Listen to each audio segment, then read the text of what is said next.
Hi guys, तर मागच्या वेळेस जे मी शेवई कटलेटची रेसिपी तुमच्यासोबत शेअर केली होती, ते कटलेट मी ज्यांना ज्यांना खायला दिले होते त्यांना खूपच आवडले आणि त्यांनी परत डिमांड केली तसेच कटलेट खाण्याची. पण यामध्ये मी थोडंसं ट्विस्ट ॲड केलं होतं, थोडंसं वेगळी स्टफिंग बनवायचं ट्राय केलं. तर त्यासाठी मी पोह्यांचा थोडासा यूज केला होता. यामध्ये 1 कप पोहे आणि अर्धा किलो मी बटाटो बॉईल करून त्यांना ग्रेट करून घेतले होते. त्यांना चांगलं असं मिक्स करून घेतल्यानंतर त्यामध्ये मी ginger chili garlic paste, chili flakes add केल्या होत्या.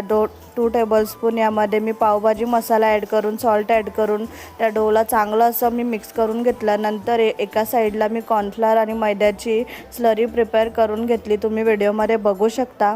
आणि लगेच मी कटलेट बनवायला घेतले. तर थोडंसं डोचं पोर्शन घ्यायचं आहे हातावर आपल्या आणि त्यामध्ये मी चीज ॲड केलं होतं. चीज ऑप्शनल आहे, तुम्हाला ॲड करायचं असेल तर करा. त्यानंतर त्याचं मी वेगवेगळ्या शेपनी मी बनवत असते, असं नाही की एकच शेपनी बनवत असते. तर आपली जो कटलेट आहे तो रेडी झाला की ज्या कॉर्नफ्लॉवरच्या स्लरीमध्ये आपण त्याला डिप केलं होतं त्यातून त्याला बाहेर काढून लगेच त्या शेवईमध्ये तुम्हाला कोट करून घ्यायचं आहे आणि 10 मिनटं त्याला रेफ्रिजरेटर करून घ्या तुम्ही. त्यानंतरच यांना फ्राय करा, अजिबात सुटणार नाही ते. आणि तेल तुमचं स्टार्टिंगला गरमच पाहिजे एकदम असं. त्यानंतर तुम्ही त्याला मीडियम फ्लेमवर तळू शकता. तर अशा प्रकारे तुम्हाला हे कटलेट सर्व फ्राय करून घ्यायचे आहेत आणि हे 3-4 दिवस आरामात टिकतील फ्रोझन ठेवले तर तुम्ही विदाऊट ऑइलमध्ये फ्राय करता. त्यानंतर तुम्हाला हवे असतील तेव्हा तुम्ही यांना फ्राय करून एन्जॉय करू शकता. तर आजच्यासाठी एवढंच. Okay, bye guys.